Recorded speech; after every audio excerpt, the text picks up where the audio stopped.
Hello everyone.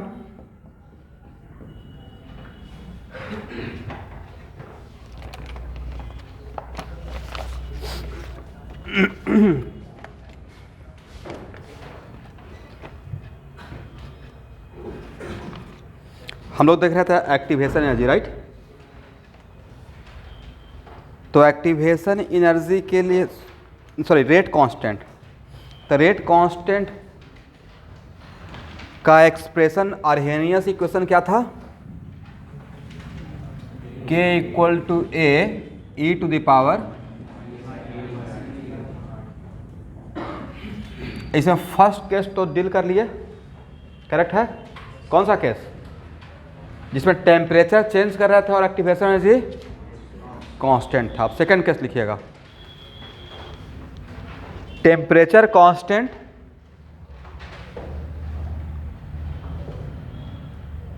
And activation energy changes. Temperature constant and activation energy changes. तो student, temperature constant होते हुए activation energy change कैसे होगा? तो एक्टिवेशन एनर्जी कम या ज़्यादा कम करने के लिए किसका यूज़ करेंगे? कैटलिस्ट। एक लाइन लिख लीजिएगा।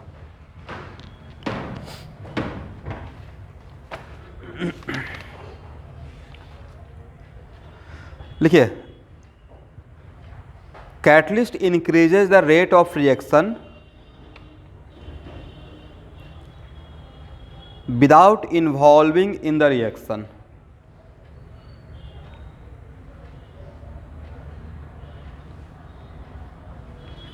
विदाउट इन्वॉल्विंग का मतलब ये नहीं कि बिल्कुल, मतलब ओवरऑल इन्वॉल्व नहीं होगा, during the course of reaction involve होगा, comma the phenomena of increase in rate of reaction, the phenomena of increase of rate of reaction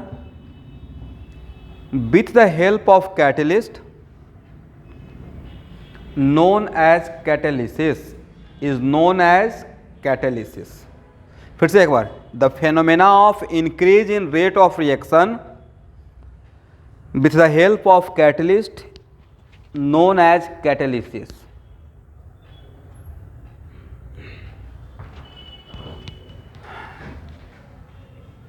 यहां देखेंगे,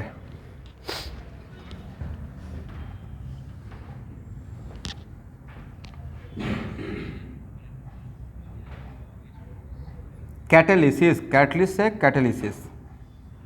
मान लेते हैं कि one of the path is this one, और टी को constant करके रखे हैं, ठीक है, और ए है विदाउट कैटलिस्ट।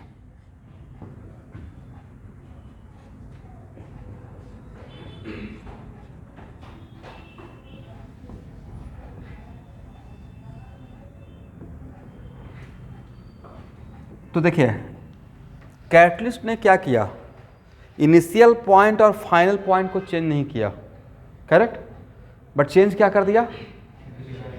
पाथ। ये लॉन्गर पाथ है, अरे इसका मतलब यहाँ से एक ऑब्जेक्टिव आ गया, कैटलिस्ट मैकेनिज्म को चेंज कर सकता है नहीं कर सकता है। तो पाथ चेंज होने का मतलब क्या? मैकेनिज्म। बट इनिशियल पॉइंट और फाइनल पॉइंट क्या रहेगा? सेम रहेगा। लिख लीजिएगा, इस डायग्राम के नीचे लिखिए, एक पॉइंट बना लीजिए, catalyst can change the mechanism of reaction.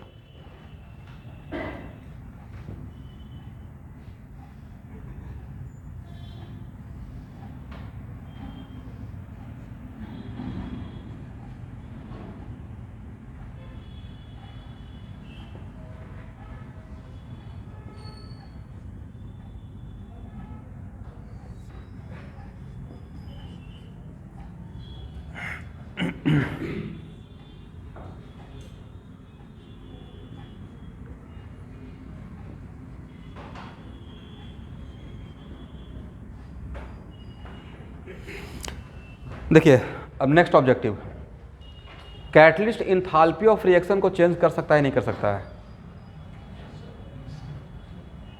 ये ऑब्जेक्टिव जेईई मेन का है, बहुत पहले पूछा हुआ। सर, रिएक्टेंट और प्रोडक्ट का लेवल को तो चेंज किया नहीं, उसका जो लेवल था रिएक्टेंट का प्रोडक्ट का जितना था उतना ही मेंटेन है, और इसके बीच का गैप को ही तो हम लोग बोलते हैं इंथाल्पी ऑफ रिएक्शन। तो क्या ए पॉइंट चेंज हुआ? नहीं हुआ है। इसका मतलब है कि एक नया ऑब्जेक्टिव आ गया। ये पूछा हुआ क्वेश्चन है और मेडिकल में फिर से पूछा जाएगा, लिख लीजिए नोट करके। Catalyst does not change enthalpy of reaction.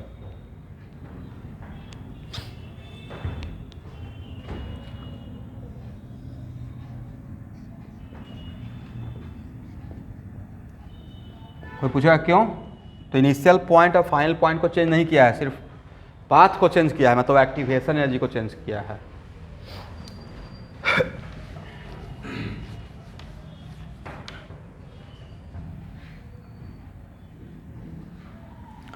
यहां देखेंगे तो मान लेते हैं कि इसका रेट कांस्टेंट है, इसके corresponding without catalyst rate constant K1, अब with catalyst rate constant K2। तो क्या K1 के लिए ये लिखा जाए A e⁻ -EA1/RT temperature constant किए हुए हैं, और K2 के लिए A e⁻ EA2/RT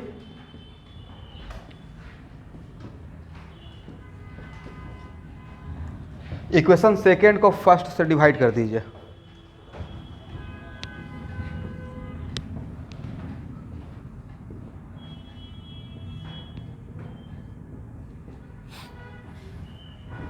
क्या हो जाएगा?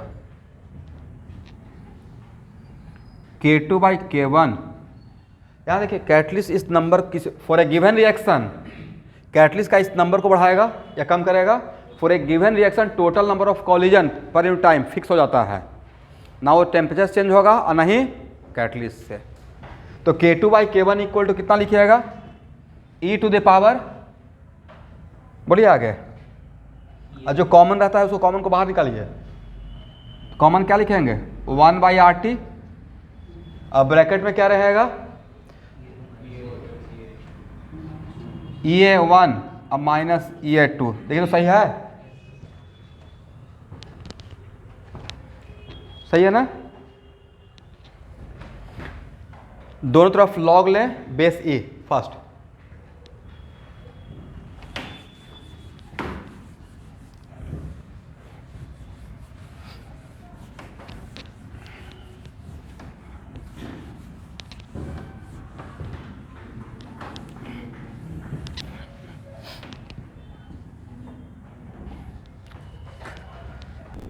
क्या लिखिएगा? log K2/K1 equal to 1/RT EA1। देखो सही है। तो log K2/K1 equal to 1/2.33 RT EA1 और माइनस EA2।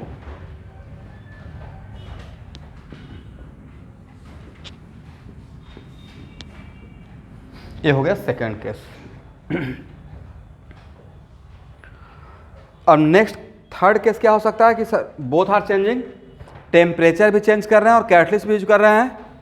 लिखिए third case. When activation energy and temperature both are changes, when activation energy and temperature both are changes।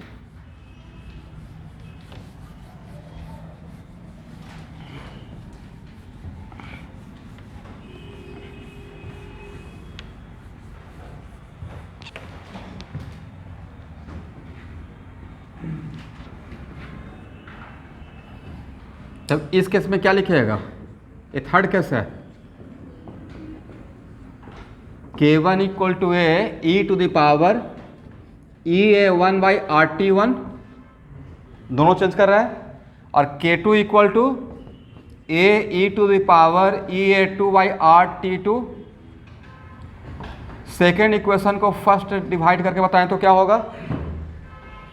Second equation divided by first, K2/K1 equal to क्या हो गया everyone? e⁻। अब यहाँ पे आप 1/R ही common ले सकते हैं, करेक्ट है ना? EA1/RT EA1/T1 और माइनस EA2/T2। देखिए तो सही है। दो तरफ लॉग ले लीजिए बेस ही, और फिर इसको लॉग बेस 10 में कन्वर्ट कर लीजिए।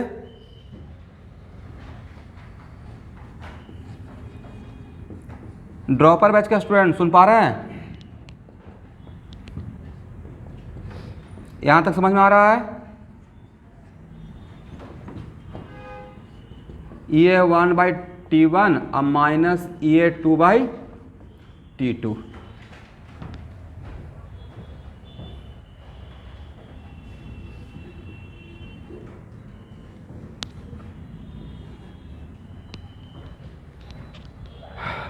अब एक मिनट, नहीं लगता है सर इसमें फर्स्ट और सेकंड दोनों केस आ गया? इसी को शॉर्ट नोट्स में रख लिया जाए, दोनों काम चल जाएगा। अगर एक्टिवेशन एनर्जी कांस्टेंट था, फार्मूला क्या बना था? ये बाहर आ गया था 1/T1 माइनस 1/T2। और अगर टेम्परेचर कांस्टेंट था तो फार्मूला ये बना था।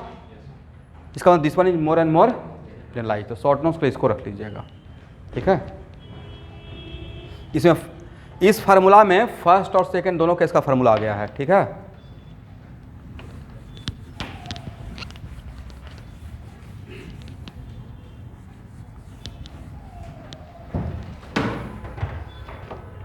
चलिए स्टूडेंट, आप लोग एक्सरसाइज 9 का क्वेश्चन नंबर 1 से स्टार्ट कीजिए।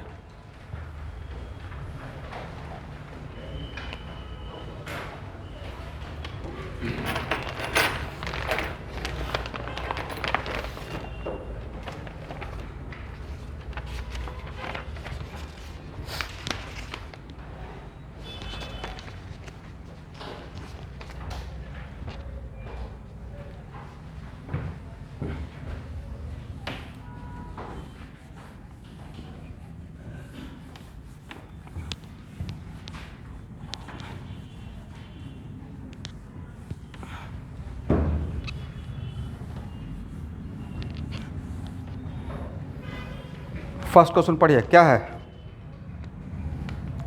The rate constant of A reaction. हम लोग सॉल्व कर रहे हैं एक्सरसाइज 9 क्लास असाइनमेंट।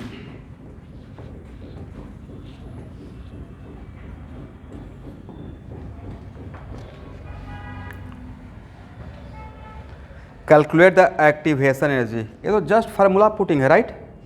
और यहाँ पे टेम्परेचर चेंज किया गया और एक्टिवेशन एनर्जी पूछा जा रहा है। तो यहाँ पे इस क्वेश्चन का, एक मिनट, क्वेश्चन का लैंग्वेज नहीं, इस क्वेश्चन को साथ साथ डिस्कस कर लेते हैं। क्वेश्चन के लैंग्वेज से नहीं लग रहा कि यहाँ पे activation energy is keeping constant? तो क्वेश्चन में तो कहीं मेंशन किया नहीं गया कि कैटलिस्ट यूज कर रहे हैं, right? That's why directly formula कौन सा लगा दिया जाए? log K2/K1 equal to what? बोलिए।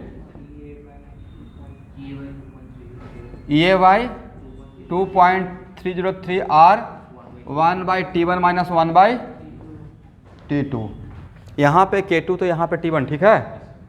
चलिए, आपको K1 दिया हुआ, K2 दिया हुआ है, T1 दिया हुआ है, T2 दिया हुआ है। तो R का वैल्यू अगर जूल में ले जाएगा तो एक्टिवेशन एनर्जी भी जूल में आएगा। करेक्ट है? आंसर किस में है? जूल में है ना?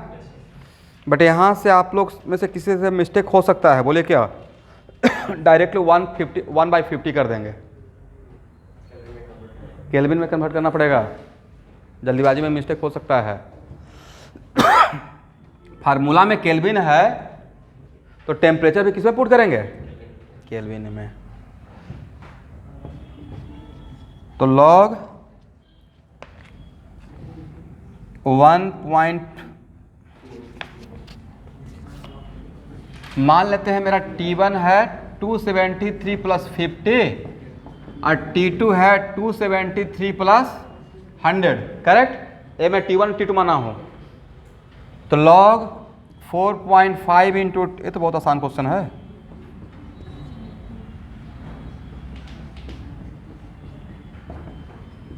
EA/2.303 373 और माइनस 273 प्लस 50 कितना होता है?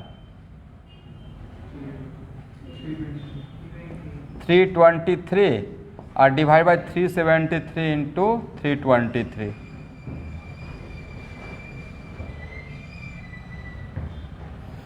ये डिवाइड कीजिएगा तो आ जाएगा 3, log 3 का वैल्यू दिया हुआ है। कैलकुलेशन पार्ट कर लेंगे एवरीवन। आर का वैल्यू किस में पुट करना है, आंसर जूल में है तो आर का वैल्यू जूल में पुट कर लीजिए। बट वो जो आर, अब यहाँ पे भी ऑब्जेक्ट, एक मिनट, यहाँ भी ऑब्जेक्टिव पूछा जाएगा। आर का वैल्यू जब पुट कर रहे हैं तो आर में क्या रहेगा, 8.314 जूल पर मोल पर केल्विन। तो यहाँ से जो एक्टिवेशन एनर्जी आएगा 1 मोल का आएगा। बट क्वेश्चन में अगर मैंने दे दिया कि 2 मोल के लिए एक्टिवेशन एनर्जी कितना रहेगा, तो यही वैल्यू रहेगा या 2 से मल्टीप्लाई कर लीजिएगा। मतलब क्वेश्चन को बनाने का मतलब है इस तरीके से फील करना पड़ेगा कि आर है तो आर में जो 8.314 से मल्टीप्लाई कर रहे हैं तो अपने साथ पर मोल लेकर आ रहा है, 1 मोल का वैल्यू वो है। ऐसे में आपको क्वेश्चन में अगर 2 मोल का पूछ दिया जाए, मतलब आपको घुमाने के लिए, जानबूझ के मिस्टेक करवाने के लिए, तो जो आएगा उसमें 2 से मल्टीप्लाई कर लीजिएगा, ठीक है। इसलिए यहाँ जो ए आएगा वो 1 मोल का रहेगा। कितना का रहेगा, 1 मोल का। चलिए क्वेश्चन नंबर 2 से देखिए तो आपने क्या सीखा।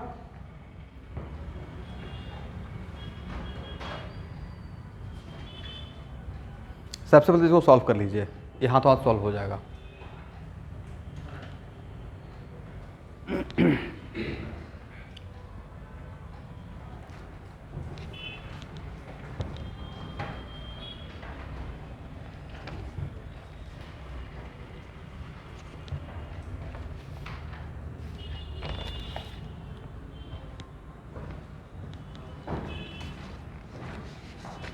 लीजिए सॉल्व कीजिए जल्दी से।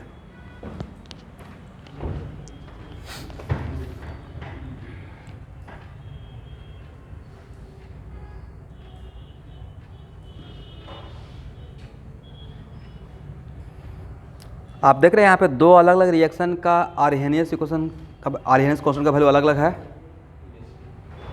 एक्सपोनेंशियल से पहले जो वैल्यू था वो तो आर्हेनियस कांस्टेंट ही है ना।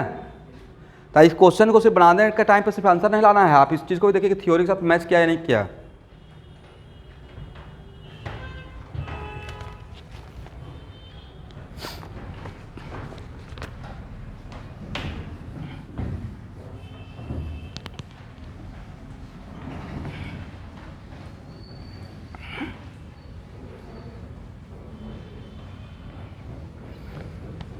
चलिए यहाँ पे करना क्या है, K1 इक्वल टू K2 ही तो कर देना है, इसके अलावा कुछ करना है। और दोनों का टेम्परेचर सेम रखना है, वही पूछा गया है। तो 10 to the power 13 e to the power 12000, 4 zero है ना, by RT equal to 10 to the power 14 e to the power 12560 by RT। A और ए आपस में कैंसिल हो जाएगा।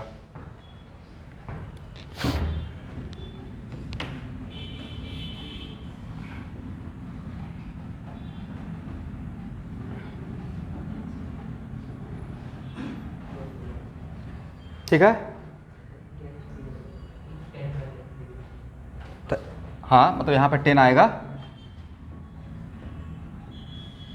तो e to the power 12000 by RT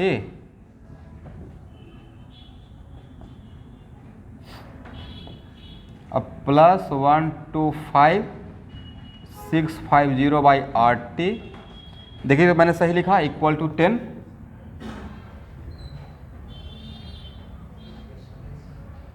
अब कुछ करना ही नहीं है, taking log both side base ही, correct.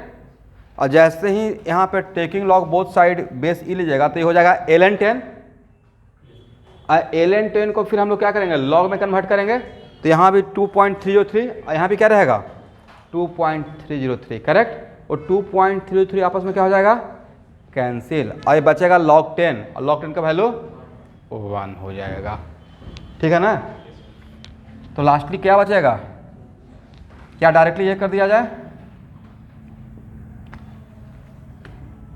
5650 by R T equal to 1। देख तो मैंने सही लिखा।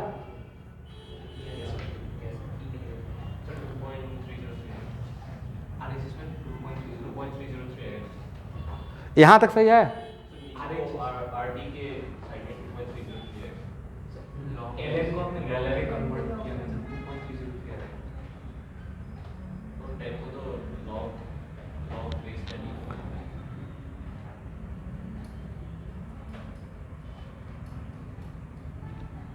Oh sorry, yes, divide by 2.03। अब सही है। अब यहाँ पे ये है कि ये वैल्यू नहीं, यहाँ भी अब थोड़ा सा रुकना पड़ेगा। 5650 2.303 आर, आर किस में ले, ये वैल्यू जूल में है, दरअसल इसको किस में लेना है, जूल में। ये जूल में था इसलिए जूल में ले रहे हैं। अगर एक कैलोरी में रहता तो किस में लेते हैं, कैलोरी में लेते हैं। एक बार क्रॉस चेक कर लीजिए तो आंसर आता है।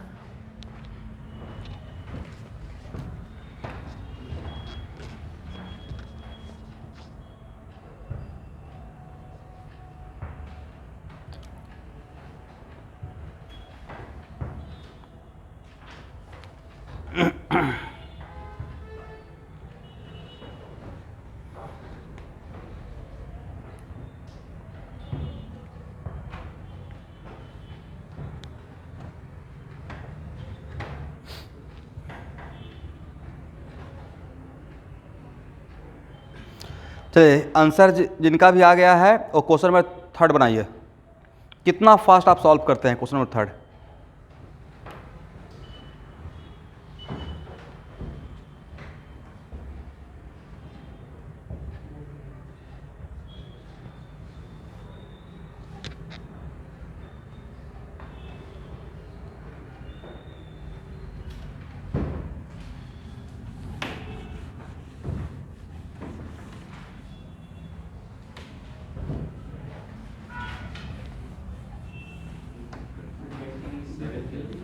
टू 97। आंसर कितना है, 29, मोटा मोटी ठीक है। चलिए क्वेश्चन नंबर 3 बनाइए।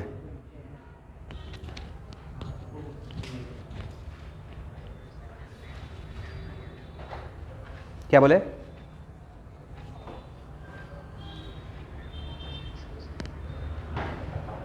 पंद्रह मार्क्स से होगा? ओके, नहीं आसाम सेवा का एग्ज़ाम 15 मार्क्स से होगा, 12th का।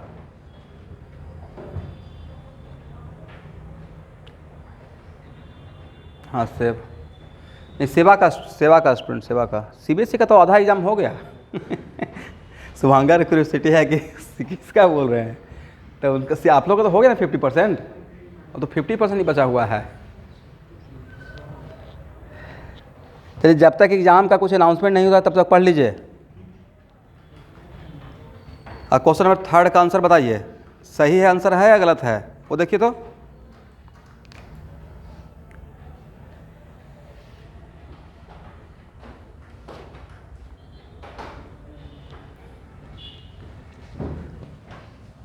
थर्ड इतना आसान क्वेश्चन है, पूछिए मत। नहीं,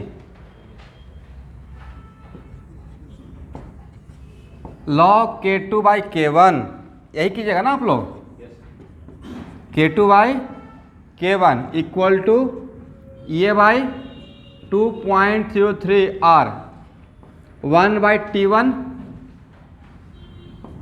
माइनस 1 बाई T2, करेक्ट। मान लेते हैं कि मेरा T1 है 300 केल्विन और T2 है 320 हो जाएगा ना स्टूडेंट, देखिए तो 47 डिग्री सी का मतलब 320 केल्विन और 27 डिग्री सी का मतलब 300 केल्विन।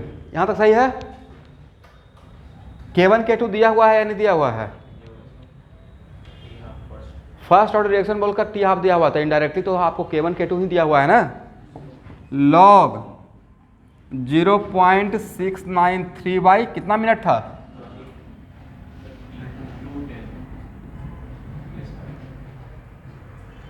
मैं K2 ले रहा हूँ T2, ठीक है, डिवाइड बाई 0.693 बाई 30।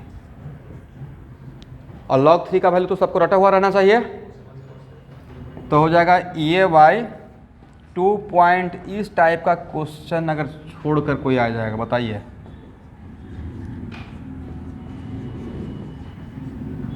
यहाँ से कैलकुलेट कर लेंगे आप लोग, यहाँ से आप लोग के लिए छोड़ दिया जाए, घर पे कर लीजिएगा। क्वेश्चन नंबर 4 बनाइए।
ऐसे खोजिएगा क्लास 7 मैक्सिमम क्वेश्चन IIT का ही है, ये है ना 1992 का, 6 मार्क्स से पूछा हुआ है 1992 का। अच्छा जी, अच्छा क्वेश्चन है, तो के एनालिसिस बन जाएगा। लेकिन इसमें 70% क्वेश्चन क्लास 7 का, सारे फिजियोलॉजी के क्लास 7 का 50% तो डैम श्योर ये का ही क्वेश्चन है।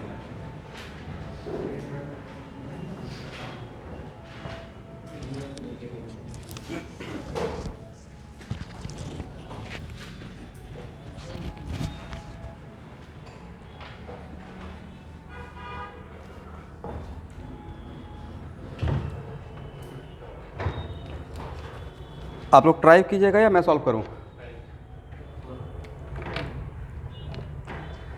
चलिए ट्राई कीजिए आप लोग, तब तक मैं भी ट्राई करता हूं।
चलिए अब मेरे साथ काम कीजिए।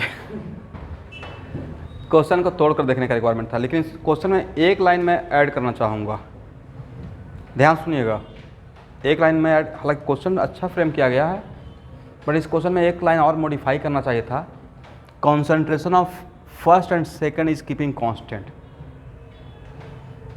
जिस टाइम पे कंपेयर कर रहे हैं दोनों का रेट ऑफ रिएक्शन, कि दोनों का रेट ऑफ रिएक्शन ये ऐसा है कि सेकेंड रिएक्शन का डिकम्पोजिशन फर्स्ट से ट्वाइस हो गया, तो कॉन्सेंट्रेशन का भी तो बात करना पड़ेगा, करेक्ट। तो उसमें मैं, इसका मतलब है कि एट 300 केल्विन पे रेट ऑफ रिएक्शन को कंपेयर किया गया है। तो पहले से हम लोग रिएक्शन को 1 by 1 तोड़ते हैं। The rate of reaction first is double when temperature is raised from 300 kelvin to 310 kelvin.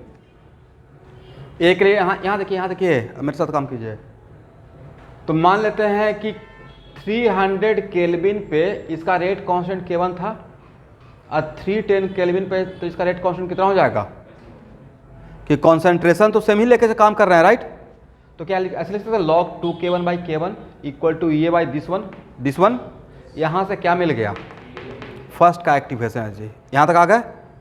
उसके बाद क्या बोला गया है कि 300 नेक्स्ट एट 310 केल्विन पे हाफ लाइफ कितना है, फर्स्ट रिएक्शन का ही बोला गया है, हाफ लाइफ कितना है, तो 30 इक्वल 0.693/2 केवल लिख सकते हैं, लिख सकते हैं ना। यहाँ से क्या मिल जाएगा K1, यहाँ देखिए यहाँ से क्या मिल जाएगा, बट एक K1 कहाँ का है 300 केल्विन का, कहाँ का। अब एट द सेम टेम्परेचर कौन सा ये तो 310 का बात था ना, ये दूसरी बात है कि यहाँ से K1 मिल गया जो कि K1 हम लोग माने थे 300 केल्विन का, right.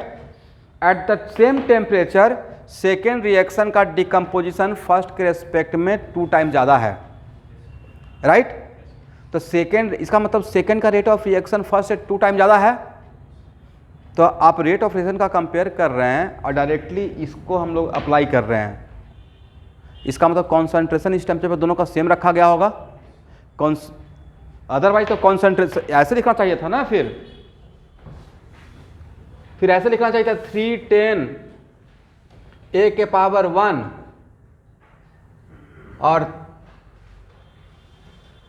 This one equal to 310 B के लिए B के पावर।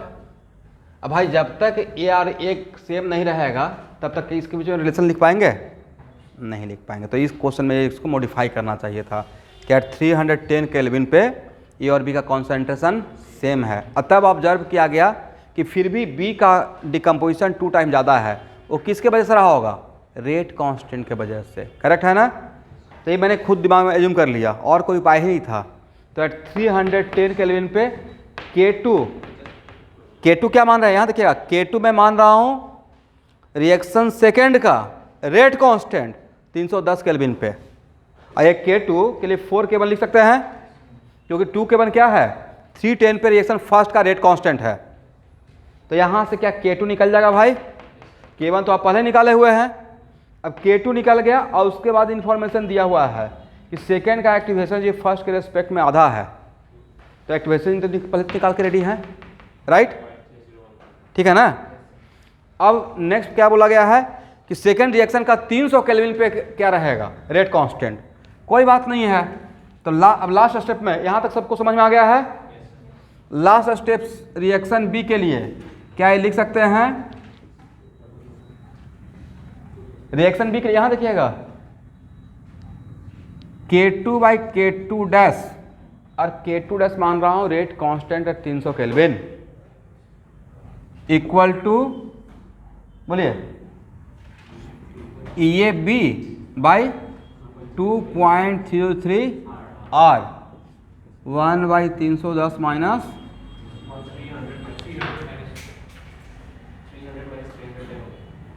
हाँ नहीं K2 माना मैंने 310 का, सही लिखा हूँ, ओह सॉरी 300 माइनस, हाँ अब तो सही है। Only unknown is what K2 dash, from here you get the value of K2 dash, ठीक है। तो ये उस जमाने का उस एरा का क्वेश्चन है जहाँ पे 3 मार्क्स का क्वेश्चन भी बड़ा क्वेश्चन माना जाता था, बट अगर सही से एनालाइज किया जाए तो बनने वाला क्वेश्चन था, जानबूझ के बड़ा कर दिया गया, राइट।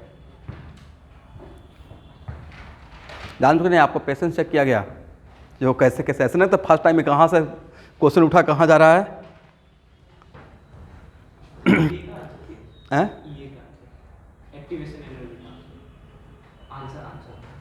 एक्टिवेशन जी वो तो निकालना पड़ेगा ना भाई आपको,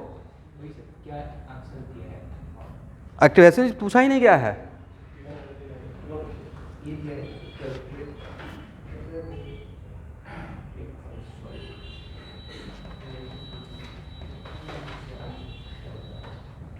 जो पूछा गया है वो ये है, जो पूछा गया है वो क्या है,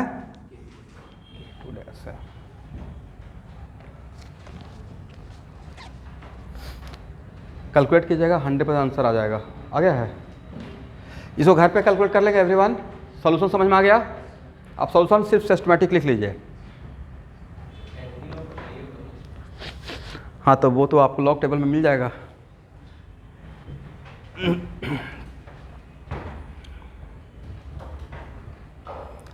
नाइन्टी से 2000 के बीच में कमाल का क्वेश्चन सेट होता था, real talent subjective exam, right.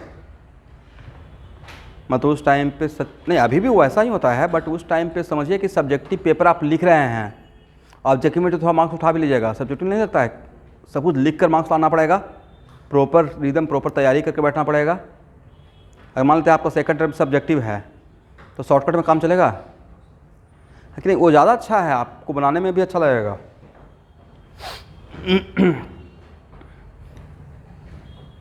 हो गया ना? इसको हटा, ऑनलाइन स्टूडेंट इसको हटाया जाए।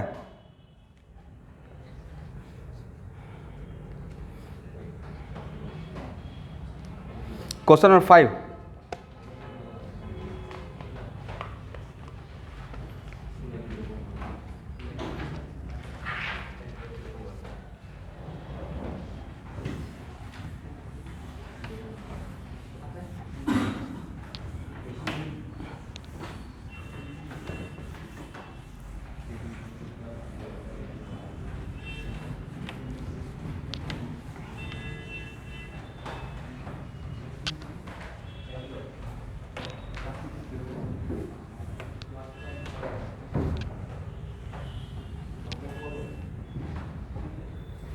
चलिए question number, the decomposition of N2O into N2 and O, वहाँ पे करेक्ट कर लीजिएगा स्टूडेंट, ऑक्सीजन होगा। In presence of gaseous argon follow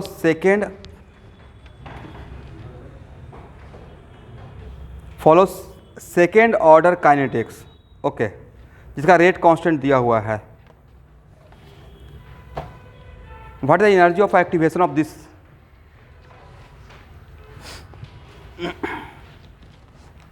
ये तो बहुत आसान क्वेश्चन है।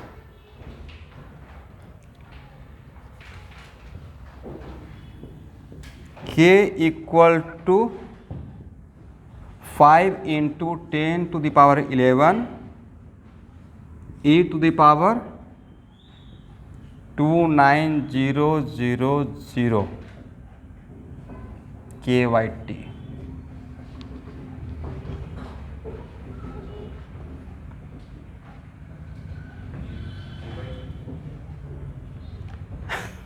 लॉग के अंदर, एक्सपोनेंशियल के अंदर ये सब यूनिटलेस होना चाहिए। तो नीचे केल्विन रहेगा तो केल्विन लिखा हुआ है, नीचे केल्विन है ना, तो ऊपर में क्या लिखा रहना पड़ेगा, केल्विन बस। हियर के स्टैंड फॉर व्हाट, किलो या केल्विन?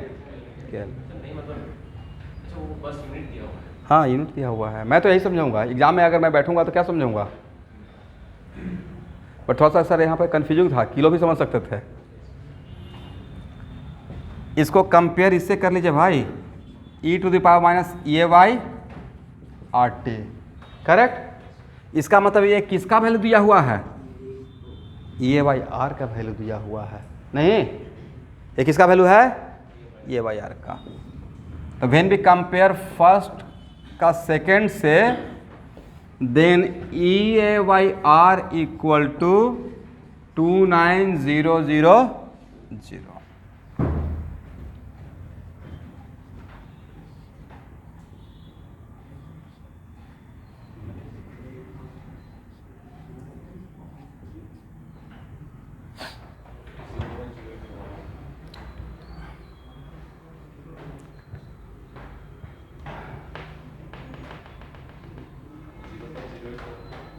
तो इसको मल्टीप्लाई कर लेंगे, हाँ। तो यहाँ तो समझ में आ गया ना। तो अब उसमें देख लीजिए 29000 इंटू 8.314 मल्टीप्लाई कर लीजिए और बताइए आंसर मिलता है नहीं मिलता है। आंसर किस में, नहीं वो तो के का यूनिट है, वो किसका यूनिट है, के का, सेकेंड ऑर्डर है रिएक्शन है तो रेट कांस्टेंट का, यहाँ ध्यान से सुनिएगा, ये भी आप लोग को जानना चाहिए। एक मिनट रुकिए, ये जो आर्हेनियस का इक्वेशन लिखे हैं कि एक मिनट एक, ये जो आर्हेनियस का इक्वेशन लिखा है उसमें किसके किसके बीच में रिलेशन है? Rate constant. तो के और ए का डिफरेंट यूनिट रहेगा या सेम रहेगा? सेम रहेगा, करेक्ट। और सेकेंड ऑर्डर रिएक्शन के लिए के का यूनिट क्या हो सकता था? लीटर पर मोल पर यूनिट टाइम, लीटर पर मोल पर unit time. That's why A का भी वही यूनिट लिखा हुआ है, बट इस यूनिट का इसके अंदर का उसका यूनिट का कोई रिलेशन है? नहीं है। आंसर आ गया?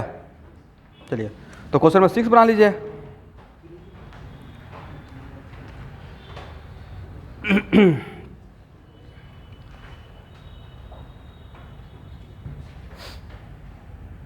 इसमें अब टाइम वेस्ट नहीं करना है साहब, अब आगे बढ़िए क्वेश्चन में। एक क्वेश्चन इतना ही टाइम डिजर्व करता था।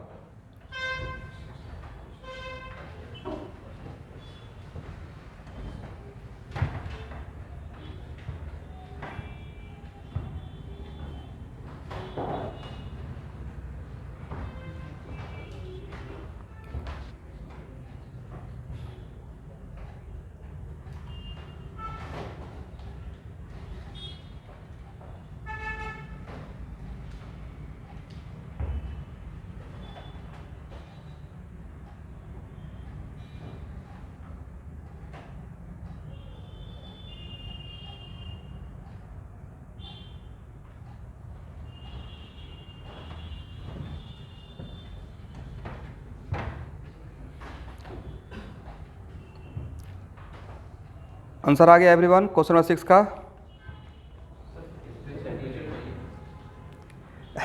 अच्छा एक minute, question number the first order gaseous reaction, ठीक है, has a value k value this one and energy of what is the value of A. इस क्वेश्चन में मिसिंग क्या है? टेम्परेचर नहीं दिया हुआ है। इस क्वेश्चन को मॉडिफाई कर लिया जाए, इसलिए किसी का अगर आंसर आ गया तो नहीं आना चाहिए था। राइट, आंसर आना चाहिए था, नहीं आना चाहिए, सही सही बोलिएगा। तो एक काम करते हैं, we are very wise people, हम लोग इसका वैल्यू डालकर टेम्परेचर निकाल लेते हैं। नहीं समझे मेरी बात को? लॉग ए का वैल्यू इतना मान लेते हैं और तब टेम्परेचर निकाल लेंगे।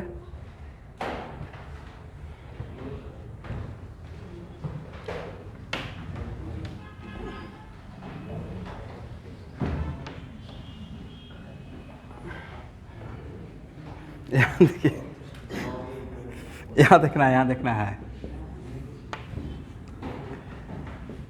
एक इक्वेशन ये भी तो था, लॉग के इक्वल टू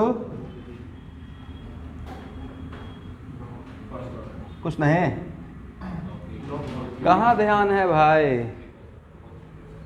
रुद्रांग आप ही को बोल रहा हूँ, माइनस कुछ लिखे एकदम बिल्कुल ब्लैंक हो गए।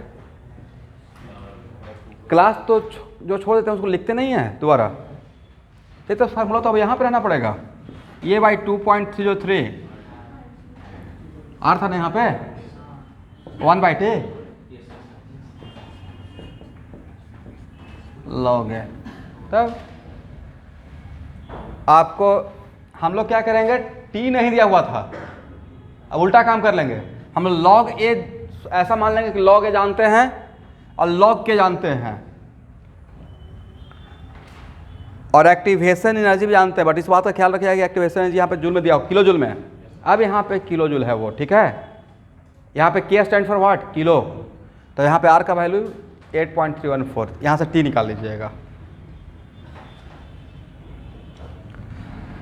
चलिए अब सॉल्व हो जाएगा। नेक्स्ट क्वेश्चन बढ़ा जाए, क्वेश्चन नंबर 7।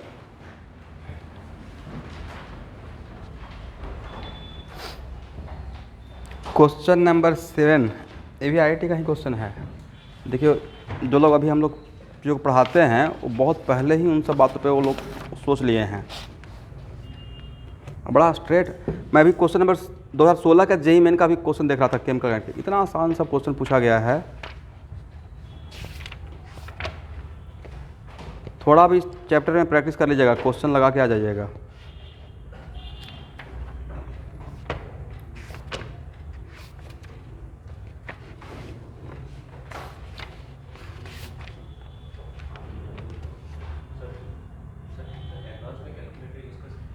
नहीं, क्यों कर सकते हैं भाई, वही तो चेक करने।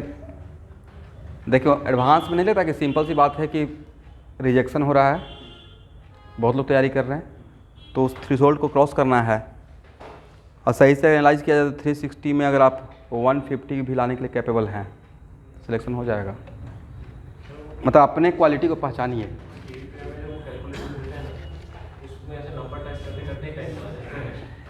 देखिए मैं एक बात बताता हूँ, यकीन कीजिए आईआईटी का सेमेस्टर एग्ज़ाम में साइंटिफिक कैलकुलेटर अलाउड है, जिसमें आप इंटीग्रेशन डिफरेंशिएशन कर सकते हैं, बट जितना देर में उसमें कीजिएगा ना उतना देर में पेपर पे हो जाता है। जितना देर में वहाँ पे आप कैलकुलेट कीजिएगा, अब 2 into 2 कर रहे हैं उसके लिए कैलकुलेटर यूज कर रहे हैं, राइट? नहीं तो बहुत स्पीड को स्लो कर देगा।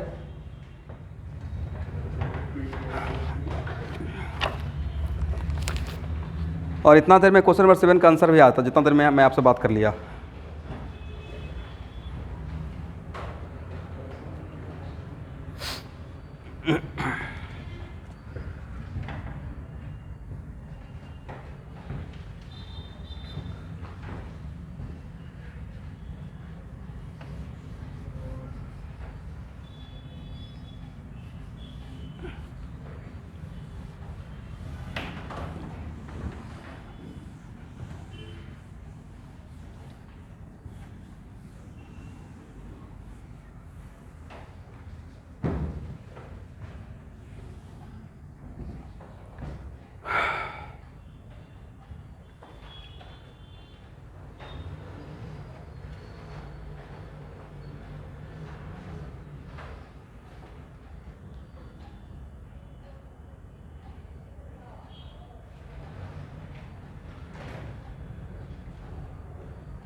नहीं, लेकिन एक क्वेश्चन फिर भी मैं डिस्कस करूँगा, बढ़िया क्वेश्चन है।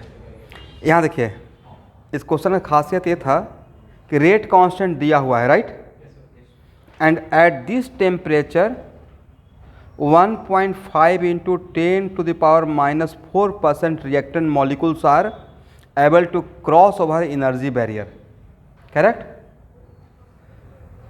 Then maximum rate constant of the reaction, और किसी भी रिएक्शन का मैक्सिमम रेट कांस्टेंट, यहाँ ध्यान से देखिएगा, किसी भी रिएक्शन का मैक्सिमम रेट कांस्टेंट 1 बराबर होता है, करेक्ट?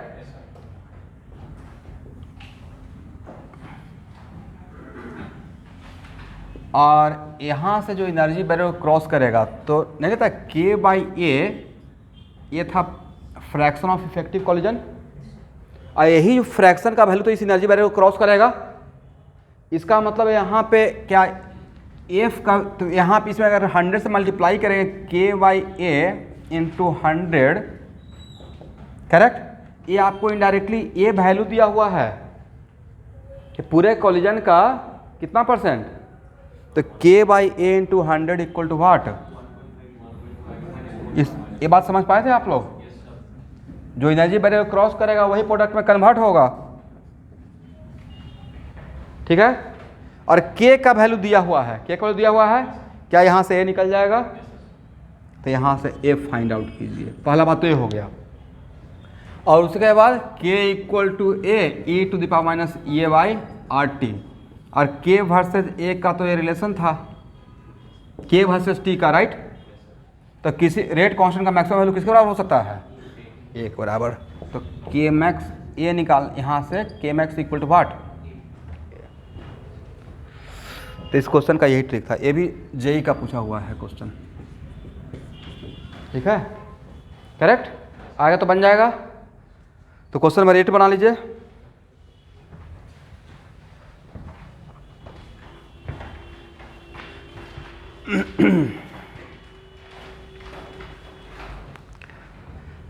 और आप सब लोग वैक्सीन का सर्टिफिकेट प्लीज़ जमा कर दीजिएगा। नहीं मुझे बात दीजिएगा, मेरे पास डिलीट हो जाएगा। प्रिंट आउट निकलवा कर ये यहाँ से, हाँ यहाँ से निकाल सकते हैं। और अपने पास व्हाट्सएप में भी रखिएगा।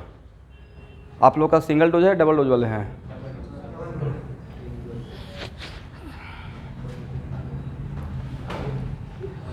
चलिए अब इस पे बात नहीं बढ़ाएंगे, क्वेश्चन नंबर 8 बनाएंगे।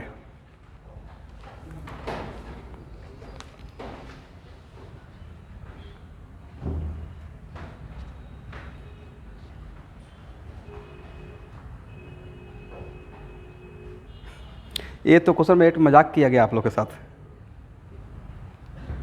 इसे पेन उठाने का रिक्वायरमेंट है राइट इसे बहुत लोग बनाना स्टार्ट कर दिए हैं। नहीं बनाने के लिए बना सकते हैं, थोड़ा एक होता है थोड़ा सा लिखना, कुछ तो लिखना चाहिए सर। आप लिख सकते हैं भाई, टी टेंडिंग टू इन्फिनिटी, हाँ या ना? तो टी टेंडिंग टू इन्फिनिटी, तो ये वैल्यू कितना हो जाएगा 1। तो k equal to watt?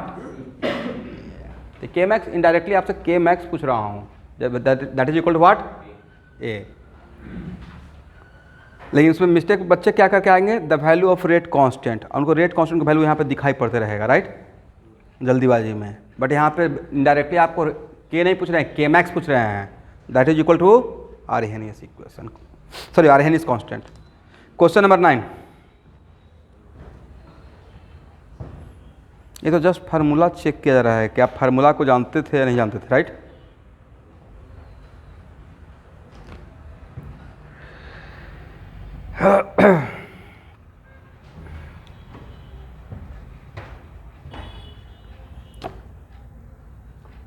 Student आप लोग क्वेश्चन में करेक्शन तो है ना?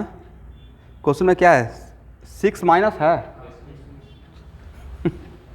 मेरा यहाँ पे कुछ और लिखा हुआ है, हालांकि मैं इस चीज़ को पकड़ लिया, जो प्रिंट आउट करके मुझे मिला है, पता नहीं क्या दुश्मनी है, देखिए है ना।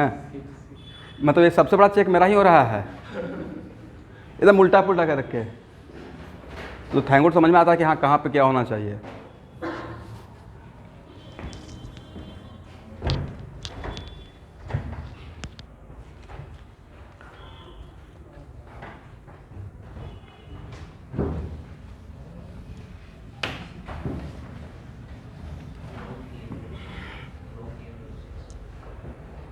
चलिए स्टूडेंट यहाँ देखिए तो 9 में क्या है, log k इक्वल टू क्या दिया हुआ है क्वेश्चन, 6 माइनस 2000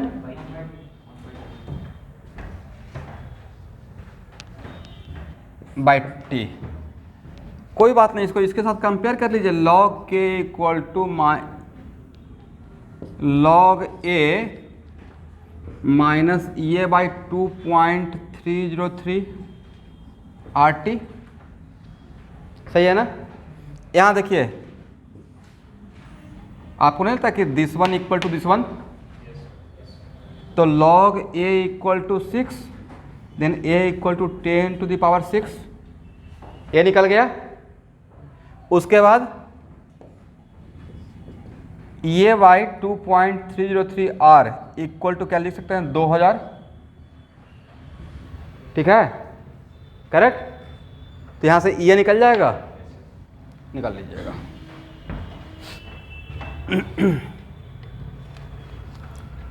यहाँ से तो हो गया। ओके स्टूडेंट, एक्सरसाइज 10 का क्वेश्चन नंबर 1 बनाइए।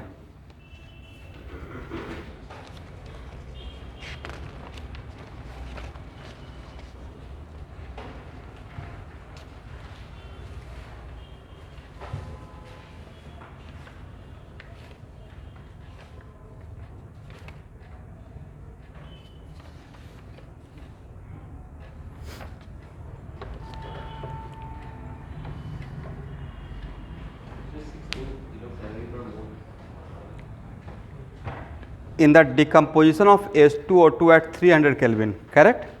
The energy of activation was found to be 16 kilocalorie है. K stand for calorie यहाँ पे, sorry, K stand for kilo and Cl stand for calorie per mole.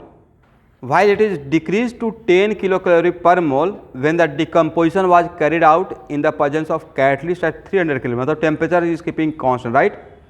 How many times is the catalyzed reaction faster than uncatalyzed? इसका मतलब किसका ratio पूछा जा रहा है? रेट कांस्टेंट का K2/K1 K catalyse by K uncatalysed का जो रेशियो रहेगा वही तो रेट ऑफ रिएक्शन का रेशियो रहेगा, क्योंकि कैटलिस्ट का यूज करने से कॉन्सेंट्रेशन पर तो कोई फर्क नहीं पड़ेगा. मतलब यहाँ पे कॉन्सेंट्रेशन इज कीपिंग कांस्टेंट.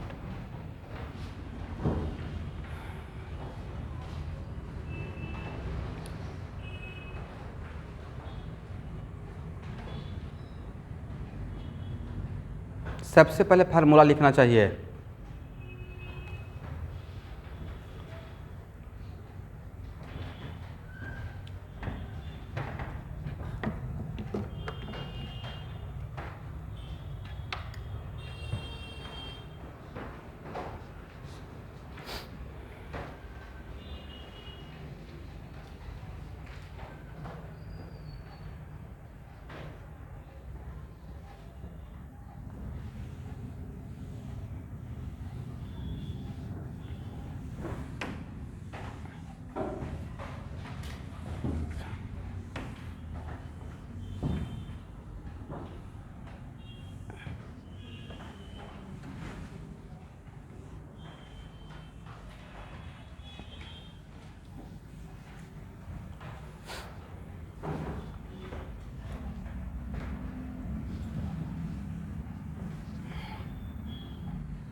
ऐसे मान लीजिएगा, पहले आपके लिए सुविधा रहेगा. K1 पे एक्टिवेशन E1 है जब अनकैटलाइज्ड है, और K2 ऐसे क्रॉसपॉन्डिंग एक्टिवेशन E2 जब कैटलाइज्ड है. तो फार्मूला अगर K2/K1 लिखते हैं, और हम लोग K2/K1 का ही रेशियो पूछा गया है, करेक्ट?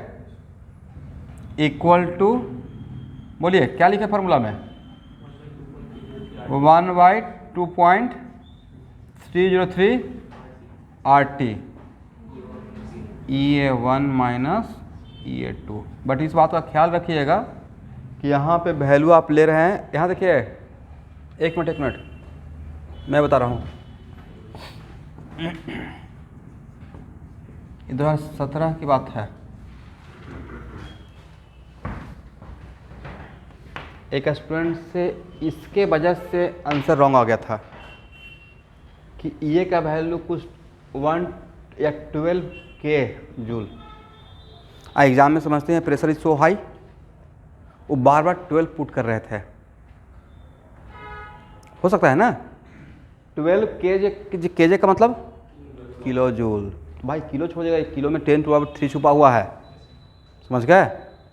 तो यहाँ पे पहला बात तो इस ख्याल कर, इसका रख लीजिए. और यहाँ पे कैलोरी में है, तो यहाँ पे आर का वैल्यू भी किस में पुट कीजिएगा? कैलोरी में. आर का वैल्यू कैलोरी में कितना? मोटा मोटी 2 किलो नहीं है वो. आर का वैल्यू क्या है? 2 कैलोरी पर मोल पर केल्विन है. बट यहाँ पे किलो कैलोरी में था, तो 10⁻³ से मल्टीप्लाई करना पड़ेगा.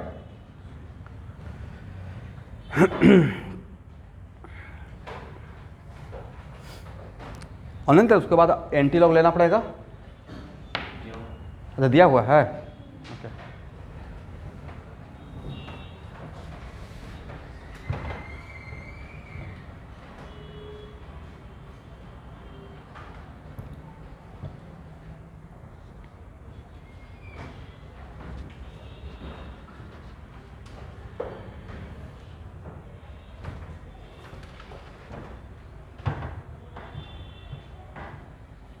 आ गया आंसर? तो क्वेश्चन नंबर 2 बना लीजिए।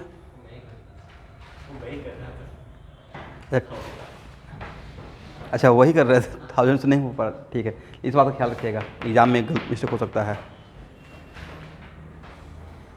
बाकी लोग से बन जाएगा? हाँ ना, कुछ नहीं बोलते हैं, कुछ तो बोलिए भाई। और जिनसे कैलकुलेशन हो गया वो क्वेश्चन नंबर 2 बना ले।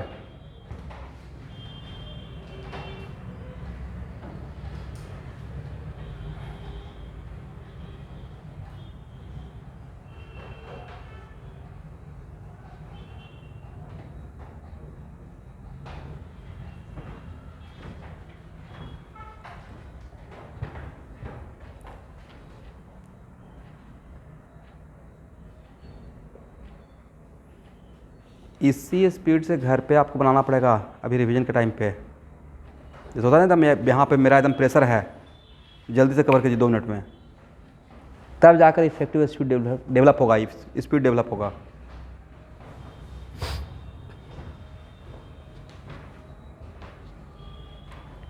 नहीं होता तो स्टॉप वॉच रखिए। मैं तो अपना स्पीड बढ़ाने के लिए सब काम किया था, स्टॉप वॉच सामने रख दिया। 30 क्वेश्चन इतना मिनट का देखते हैं, एकदम बिल्कुल उस टाइम पे बच जाएगा। कोई बात नहीं, उसको दोबारा बनाएंगे, बट एक टारगेट तो था, कितना देर में बनता है नहीं बनता है मुझसे।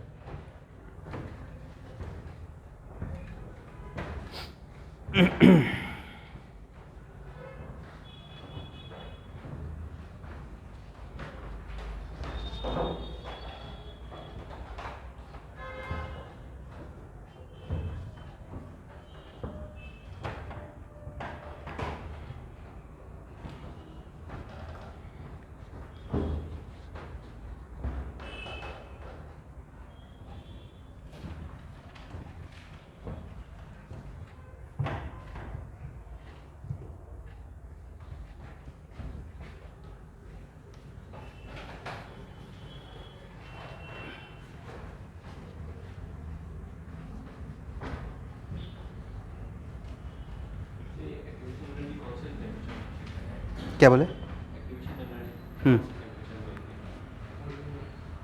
क्वेश्चन समझना पड़ेगा।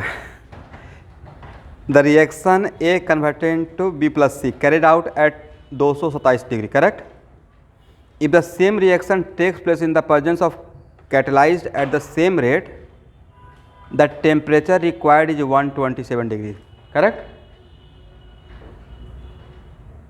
Calculate the activation energy of the reaction if the catalyst lower the activation energy by 25 kilojoule per mole.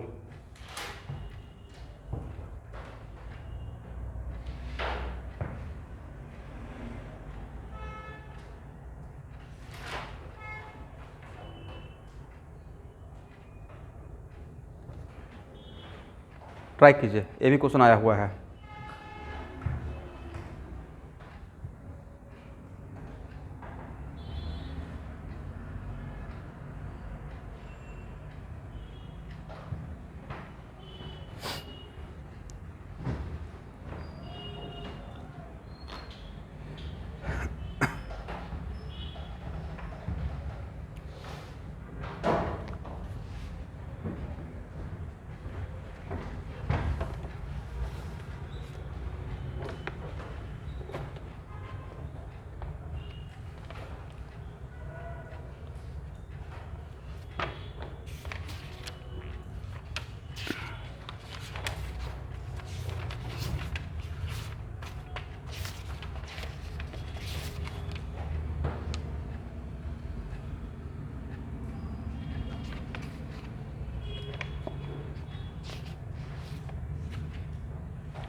चलिए यहाँ देखिए,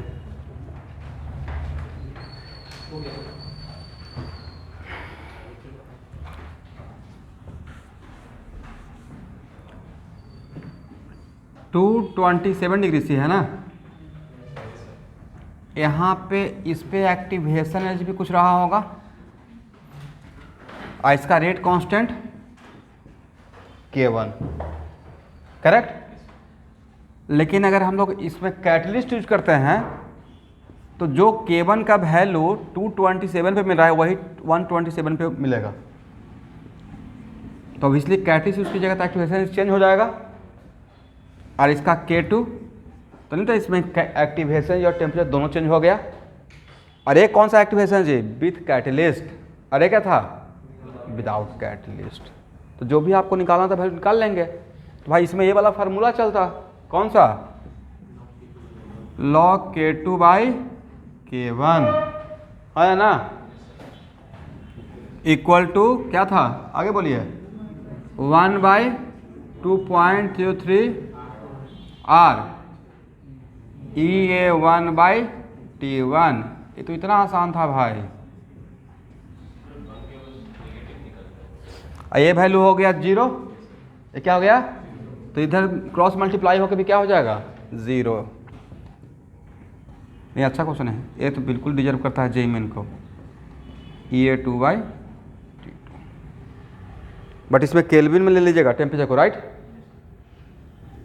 तो EA1 कितना था, 273 और 227 कितना हो जाएगा, 500 ना, equal to EA2 by 400, correct. और इसमें कुछ और इन्फॉर्मेशन दिया हुआ होगा, क्या दिया हुआ है, इफ कैटलाइज, ओके, मतलब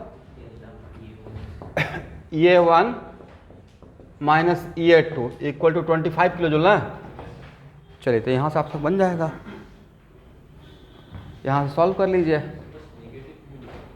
निगेटिव तो नहीं आना चाहिए,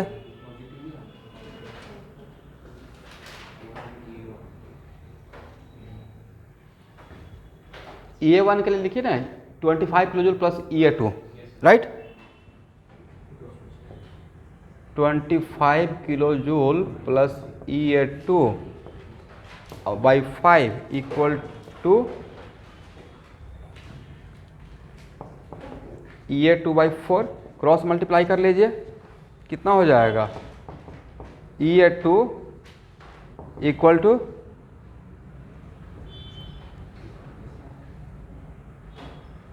ये 4 रहेगा तो 100 हो गया, और ये 4 इधर 5, 100 किलो जूल। बट आपको पूछा क्या गया है, अनकैटलाइज्ड का पूछा गया है, मैं किसका निकाला हूँ, कैटलाइज्ड का, राइट। पूछा गया है EA1, तो EA1 कितना हो जाएगा, ये रहेगा। यहाँ तक आगे तो हो गया ना मेरा काम। चलिए हो जाएगा ना, नेगेटिव क्यों आया, देखिए देखिए,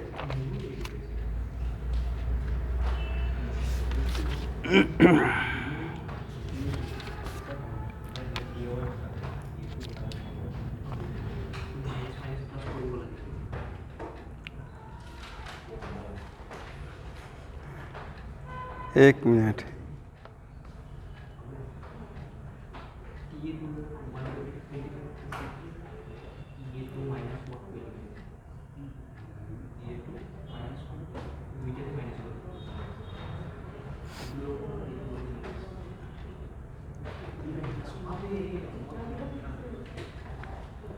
एक क्वेश्चन 2016 मेन का देता हूँ, लिखिए तो 5 मिनट क्या कीजिएगा, अभी कोई न्यू टॉपिक उठाऊंगा नहीं।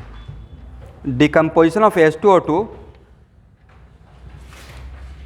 decomposition of H2O2 follow first order reaction. Decomposition of H2O2 follow first order reaction. In 50 minute, 50, in 50 minute, concentration of H2O2 decreases from 0.5 to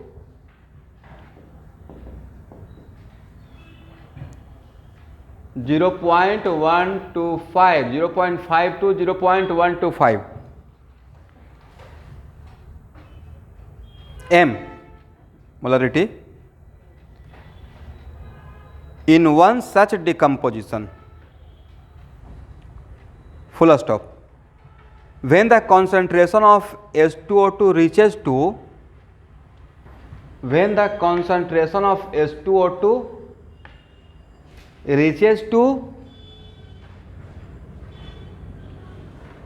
0.05 m,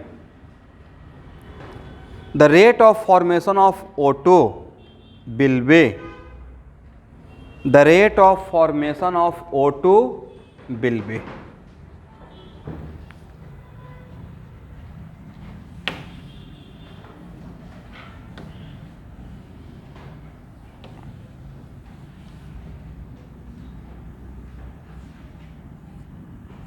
ये 2016 का जेईई मेन का क्वेश्चन है भाई, इसको जेईई मेन के जैसा ही रेस्पेक्ट देकर बनाना start कीजिए।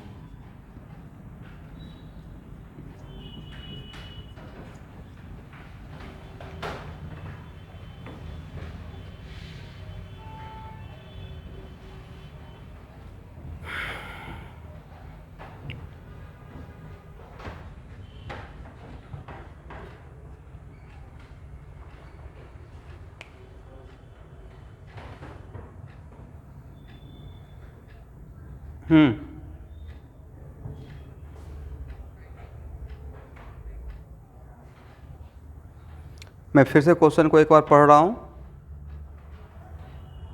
इन 50 minute concentration of H2O2 decreases from 0.5 to 0.125 m, capital M,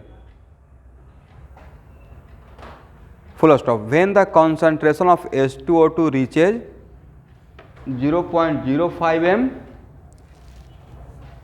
the rate of formation of O2 will be,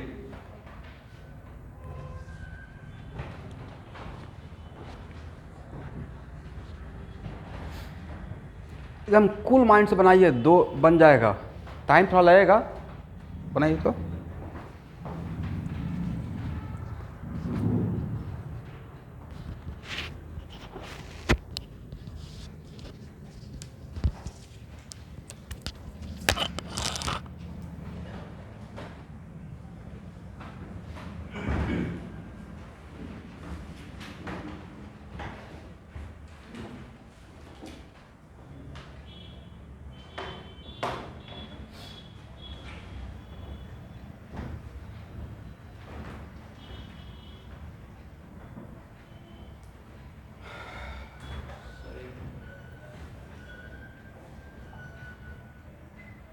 सोचिए, हिंट देने से थोड़ा बन जाएगा। तो ये इक्वेशन में H2O2 के साइड में भी coefficient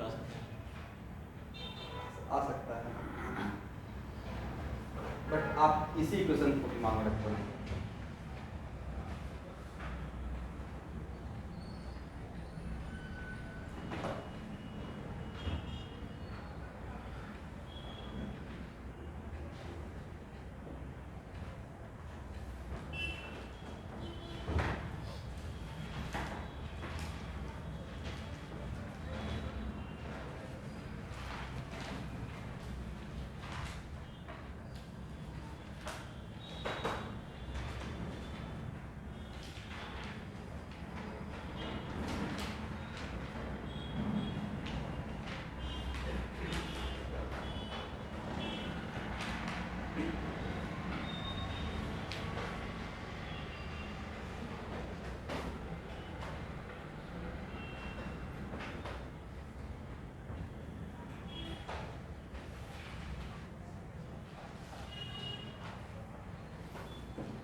0.693 into 10 to the minus 3.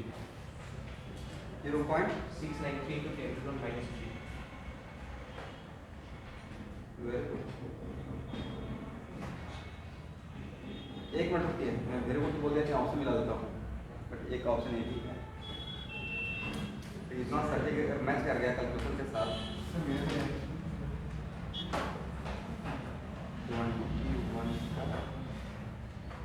Correct है, ओके।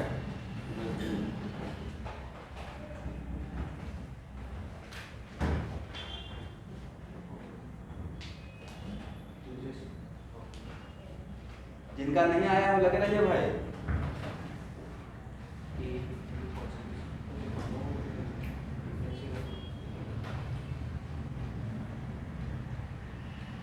कोटेट करना पड़ेगा नहीं?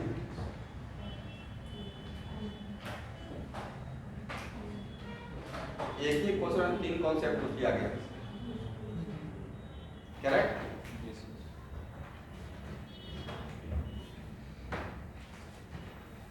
ऐसा क्वेश्चन था ना रिवीजन के लिए। सॉल्यूशन बता दें, आप लोग अभी ट्राई कीजिएगा।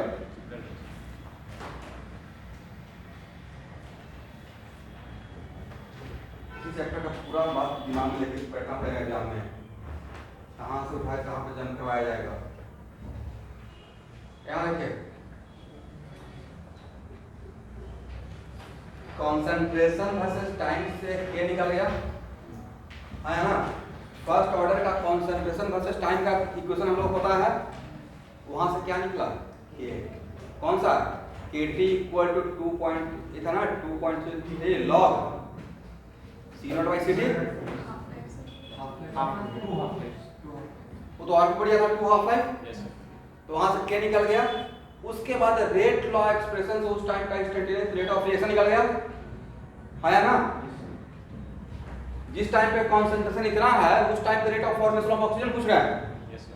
तो इस टाइम पे जब कॉन्सेंट्रेशन इस कॉन्सेंट्रेशन के लिए उस टाइम का रेट ऑफ रिएक्शन मतलब रेट लॉ एक्सप्रेशन, और जब रेट ऑफ रिएक्शन निकल गया तो डिफरेंशियल रेट लॉ लिख लेंगे। मुझे ये चाहिए, तो एक ही क्वेश्चन में 3 बात आ गया। सब सॉल्यूशन समझ में आया कहां से कहां कैलकुलेट करना था? पहले के निकालना था, और के निकल जाएगा तो फिर रेट लॉ एक्सप्रेशन यूज कीजिए। और रे आर इक्वल टू, यहां देखिए ये तो लिख सकते हैं ना, बोले क्या? R into K is 2 concentration T1 ऊपर चला जाएगा, yes sir है ना? yes sir dO2/dt। तो सर R कहां से मिलेगा? तो जिस टाइम का बात कर रहे हैं उस टाइम का कॉन्सेंट्रेशन दिया हुआ है H2O2 का, तो क्या इसके लिए R equal to K H2O2 के पावर 1 लिख सकते हैं? और K आप निकाल के रेडी हैं कहां से? यहाँ से, करेक्ट? तो यहाँ पे दिस इक्वल टू 2dO2/dt, और इसको बोलेंगे rate of formation, correct? This is called what? Rate of formation. Question में आपको बहुत कुछ सिखा देगा, बनाना स्टार्ट कीजिए। और जब सारा थ्योरी क्लियर है तो मोस्ट ऑफ इसलिए मैं क्वेश्चन में क्लास में IIT का ही क्वेश्चन डाला हूँ, आसान से आसान अथवा ट्विस्टेड जो भी है। तो मुझे लगता है कि आपसे क्वेश्चन बैंक अभी थ्योरी खत्म नहीं हुआ है, यहाँ से नेक्स्ट क्लास आज के इतना।